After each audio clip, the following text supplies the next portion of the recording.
It's strange how life sneaks up on you. I never expected to feel this way, certainly not about Ethan. When I married Robert 3 years ago, Ethan was just a quiet, lanky teenager, still figuring out who he was. He had this mop of dark hair that always seemed to fall into his eyes, a shy smile, and a habit of keeping to himself. I remember thinking he was sweet, a little awkward maybe, but just a boy who needed a steady hand after everything he'd been through. I guess I've always felt protective of him. Losing his mom at such a young age had left him guarded, like he didn't want to let anyone get too close. Robert did his best, but he's the kind of man who buries himself in work to cope with things. That's why I made it my mission to build some sense of normalcy for Ethan, to make him feel like he belonged. I'd help him with school projects, listen when he needed to talk, and cheer him on at his soccer games. It wasn't hard. He's a good kid. At least that's how I used to see him. Somewhere along the way, things shifted, and I can't even pinpoint exactly when it happened. Maybe it was earlier this year when I noticed he'd started working out. It was subtle at first, his shoulders filling out, the way his t-shirts hugged his arms a little tighter. He carried himself differently too, with a confidence I hadn't seen before.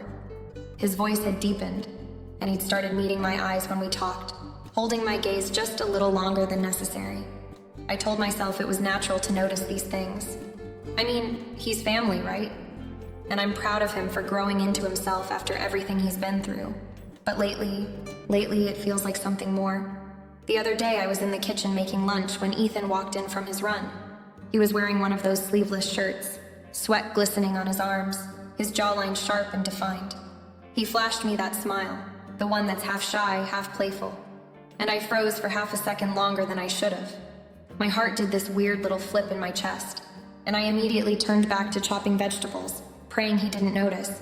But I noticed. I noticed how my mind on the way he looked, how I replayed the moment in my head later that night, analyzing every detail like it was some kind of puzzle I couldn't figure out. And I hated myself for it. What kind of person even thinks like that about someone they're supposed to care for in such a different way? Still, it's not something I can ignore anymore. When I'm around him, I feel hyper-aware of everything. His voice, his movements, even the way he looks at me. It's like the air between us has changed, and I don't know if it's him, me, or both of us. I've been trying to convince myself it's nothing, just my imagination playing tricks on me. But deep down, I know the truth. Ethan isn't a boy anymore. He's a man. Confident, strong, and more self-assured than I ever expected. And as much as I hate to admit it, I can't stop noticing. It was just another warm summer evening, or at least that's what I told myself as I stood in the kitchen, watching the sunlight slant through the glass doors leading to the backyard. Robert had left for a week-long business trip earlier that afternoon, leaving the house feeling quieter than usual. Ethan was out by the pool, the sound of water splashing faintly in the background. I tried to keep busy, wiping down counters that didn't need cleaning, but my eyes kept drifting toward the yard. When I finally allowed myself to glance out, Ethan was climbing out of the water, running a hand through his damp hair. He was shirtless, of course, and his muscles, broader than I'd remembered, caught the light just enough to make me pause. He stood there for a moment, toweling off, completely unaware of my attention. I felt my chest tighten, a mix of admiration and something I wasn't ready to name. I turned away quickly, scolding myself for too long. Later that evening, Ethan came into the kitchen as I was finishing up dinner. He'd showered and changed into a plain t-shirt and jeans, his usual casual look, but somehow it seemed different tonight. Maybe it was the way the shirt clung to him, or how he moved with an ease and confidence that felt new. "Smells good in here," he said, leaning against the counter. "Just pasta," I replied, trying to sound normal, though my heart was inexplicably racing. "You're always downplaying your cooking, Mara," he said with a grin. "It's one of the best parts about living here." There was something in the way he said it, soft, warm, almost too personal. I laughed lightly, brushing it off as I set plates on the table. "Well, don't get used to it. You'll have to fend for yourself once you move out." Ethan chuckled, but there was a flicker of something in his eyes. "I don't plan on leaving anytime soon." The way he said it made me pause, but before I could respond, he walked over to the fridge, pulling out a soda. The moment passed, or at least it should have. After dinner, we ended up sitting outside on the patio, the warm summer air wrapping around us. We talked about little things, his classes, my plans for the garden, but there was an ease to the conversation that felt unusual. At one point, he glanced at me, his gaze just a second too long. "You know, you're kind of amazing," he said suddenly, his tone light, but his words cutting through the air like a bolt. I froze for a moment, caught off guard. "What do you mean?" I asked, my voice steady but my pulse quickening.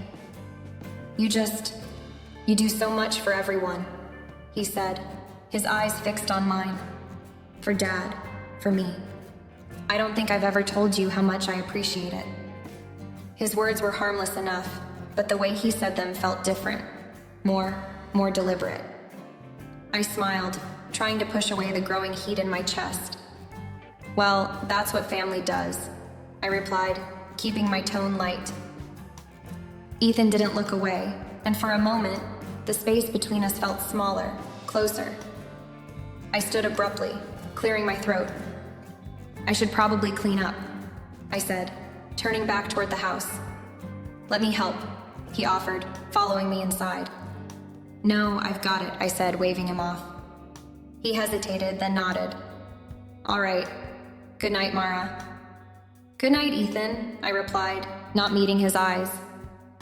As I cleaned the kitchen alone, my mind raced. That moment by the pool, the way he looked at me during dinner, his words on the patio. It was all innocent, wasn't it? Just a young man being kind to his stepmother? But the uneasy flutter in my stomach told a different story, one I wasn't ready to face. The tension between us was impossible to ignore now. I tried to convince myself that I was imagining things, that the air whenever Ethan and I were in the same room was just my own guilt twisting innocent moments into something they weren't. But deep down I knew that wasn't the truth. It started with the little things. Ethan began spending more time around me, offering to help with chores he'd never cared about before, in the kitchen when I cooked, sitting closer on the couch during movie nights. At first I told myself he was just being sweet, maybe trying to keep me company while Robert was away. But the way he looked at me, it wasn't the way a son looks at his stepmother. One evening, we ended up sitting together in the living room. I'd put on some old romantic comedy, thinking it was the safest choice to fill the silence. Ethan sat next to me on the couch, closer than usual, his knee brushing mine every so often. I tried to focus on the movie, but my attention kept drifting to him. The way he stretched his arm along the back of the couch, his easy smile as he laughed at the jokes. It felt in a way it shouldn't have. At one point I shifted slightly and his hand brushed mine. It was barely a touch, but it sent a jolt through me. I expected him to pull away, to laugh it off as an accident, but he didn't. Instead, his fingers for just a moment too long before he casually adjusted his position. I felt my breath catch, my chest tightening as I stared at the screen, pretending not to notice. The next day, the tension only grew. I was in the garden pulling weeds when Ethan came out to join me. He leaned against the fence, watching me with that same quiet intensity I'd started to dread. "You're really good at this," he said, his tone casual, but his eyes saying something else entirely. "It's just pulling weeds," I replied, trying to laugh it off. "No, I mean, everything. You're good at making this place feel like home." His words hung in the air, heavier than they should have been. I stood up, brushing the dirt from my hands. "Thanks, Ethan," I said quickly, turning away to avoid his gaze. But then he stepped closer, his voice softer now. "I mean it, Mara. You're amazing. I don't know what Dad and I would do without you." I froze, unsure of how to respond. There was something in the way he said it. Something that felt too sincere, too direct. Before I could find the words, he reached out, brushing a stray strand of hair from my face. It was such a small gesture, but it felt impossibly. I should get back to this," I stammered, stepping back and turning my attention to the weeds again. Ethan didn't push. He just smiled, a soft, knowing smile, and walked back toward the house. That night, as I lay in bed staring at the ceiling, I couldn't shake the memory of his touch or the way he'd looked at me. It wasn't just me imagining things. Something was shifting between us, and I didn't know how to stop it. Worse, a part of me wasn't sure I wanted to. It happened late one night, long after I thought Ethan had gone to bed. I was in the kitchen, standing at the counter with a glass of wine, trying to unravel the tangled mess of my emotions. The house was quiet except for the faint hum of the refrigerator, and I was grateful for the silence. But then I heard footsteps behind me. Mara. Ethan's voice was soft, hesitant. I turned around, surprised to see him. He was standing in the doorway, his hair tousled like he'd been lying awake, unable to sleep. There was something different about him, an energy I couldn't place but felt immediately. "Hey," I said, forcing a small smile. "Couldn't sleep?" He shook his head, stepping into the kitchen. His eyes were fixed on me in a way that made my heart race. He looked serious, like he'd been carrying something heavy for too long and was finally ready to let it out. "I need to talk to you," he said, his voice steady but low. I set the glass down, suddenly nervous. "What's going on?" Ethan leaned against the counter, his hands gripping the edge like he needed the support.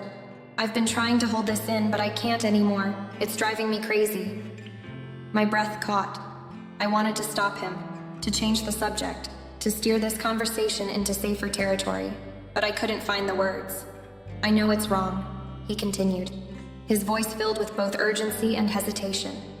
"I know I shouldn't feel this way about you, but I do." The world seemed to tilt for a moment. I stared at him, stunned, my mind racing to process what he'd just said. "Ethan," I started, my voice barely above a whisper. "Please, let me finish," he interrupted, his eyes pleading. "You're all I think about. I've tried to push it away, to pretend it's just some stupid crush, but it's not. I know it's not." I felt like I couldn't breathe. His words were raw, honest, and they cut through every rational barrier I'd tried to put up over the past few weeks. "You're amazing, Mara. You're smart, kind, beautiful, everything." He stepped closer, his voice dropping to almost a whisper. "I know I'm just your stepson, and I know you're married to my dad, but I can't help how I feel. And I think—" He hesitated, searching my face for a reaction. "I think you feel it too." I wanted to deny it, to shut him down and insist that he was wrong. But the way he was looking at me, the intensity in his eyes, it made it impossible to lie. This can't happen," I said finally, my voice trembling. "I know," he said, his tone almost desperate, "but it doesn't change how I feel. I needed you to know." He reached out, his hand brushing against mine. It was such a small touch, but it felt like a lightning bolt coursing through me. For a moment, I didn't move, didn't pull away. The tension in the room was suffocating. I knew I should step back, break whatever spell was holding us both in place, but I couldn't. Not yet. "Ethan, you're young," I said softly, trying to keep my voice steady. "This is just confusion. You'll move past it." He shook his head, his eyes never leaving mine. "It's not confusion, it's real, and I think you know it too." I couldn't respond. My heart was pounding so loudly I was sure he could hear it. The weight of his confession, the depth of his emotions. It was overwhelming. Before I could say anything else, he took a step back, his expression a mix of determination and vulnerability. "I'm not asking for anything. I needed you to know." He turned and walked out of the kitchen, leaving me standing there, my thoughts in complete chaos. I pressed my hands to the counter, trying to steady myself, but nothing could undo what had just happened. Ethan had crossed a line, and deep down, I knew I had too. The evening after Ethan's confession was quiet, too quiet. Robert was still away, and the house felt impossibly still, almost like it was holding its breath, waiting for something to happen. I tried to distract myself with a book, but the words blurred together, meaningless against the storm raging in my head. Ethan's voice, his expression, the intensity in his eyes. It was all too much. I told myself I needed space, but I wasn't strong enough to take it. When I went downstairs, the dim glow of the living room caught my attention. Ethan was there, sitting on the couch, the TV playing some forgettable action movie. His hair was still damp from a shower, and he wore a casual t-shirt and sweatpants. He looked comfortable, like he belonged there, and for reasons I couldn't explain, I felt drawn to him. "Couldn't sleep?" I asked, stepping into the room before I could second-guess myself. He glanced up, surprised at first, then something softer crossed his face. "Not really," he said. I hesitated, my pulse quickening. I should have gone back upstairs, but instead, I sat down on the opposite end of the couch, leaving a safe distance between us. Or at least I tried to convince myself it was safe. We didn't speak for a while, just watched the movie in silence. But I wasn't paying attention to the screen. I was too aware of him, of the way he was sitting, his arms stretched across the back of the couch, his presence filling the space between us. "I didn't mean to make things weird," he said suddenly, breaking the silence. His voice was quiet, careful. "You didn't," I lied, forcing a small smile. He turned to look at me, his expression serious. I couldn't keep it in anymore. I know it's not fair to you." "Ethan," I started, but he shook his head. "You don't have to say anything. I just needed you to know how I feel, that's all." The honesty in his voice struck me. It wasn't just a reckless admission or some impulsive moment of passion. It was real, and it scared me. I looked away, my fingers fidgeting with the hem of my shirt. "This is complicated," I said finally, my voice barely above a whisper. "I know," he said, leaning slightly closer, "but it doesn't change how I feel." The air grew heavier, thicker. I should have stood up, walked away, ended this before it spiraled any further, but I didn't. Instead, I found myself turning back to him, meeting his gaze. And in that moment, everything else, the guilt, the consequences, the world outside that room, seemed to fade away. He shifted closer, closing the distance between us. His hand moved toward mine, hesitant but deliberate. When our fingers brushed, I felt it again. That jolt, that unshakable pull toward him. "Mara," he said softly, his voice like a plea. I didn't know who moved first. Maybe it was him, maybe it was me. But before I could think, before I could stop myself, our lips met. The kiss was electric, a culmination of everything we'd been holding back. It was soft at first, hesitant, but it quickly deepened, growing more urgent. His hand slid to my face, his touch both gentle and possessive, and for a brief, intoxicating moment, I let myself get lost in it. But then reality came crashing back. I pulled away abruptly, my breathing unsteady, my heart racing. "We can't," I said, my voice trembling. I stood up, putting distance between us, the weight of what had just happened pressing down on me. "Mara," he said, his tone filled with both longing and regret. "This was a mistake," I said firmly, even as my emotions screamed otherwise. "It can't happen again. It won't."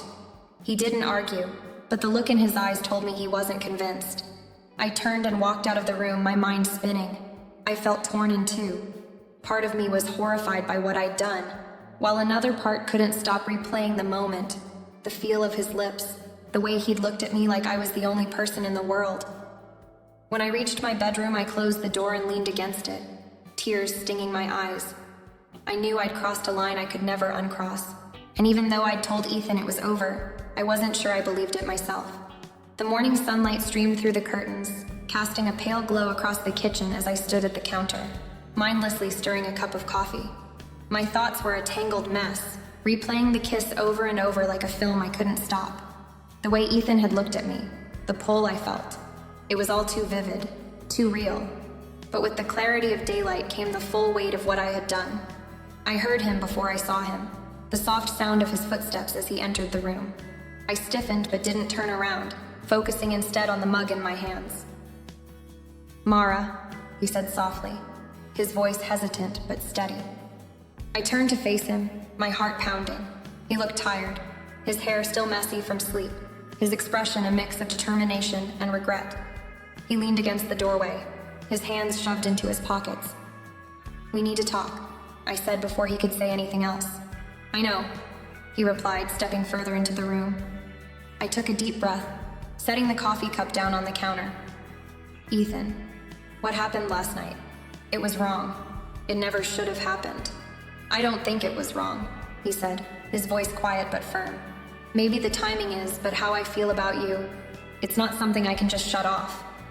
His honesty made my chest tighten, but I shook my head, forcing myself to stay strong. It doesn't matter how you feel or even how I feel. What matters is what this would do to us, to Robert. The mention of his father made Ethan's jaw tighten.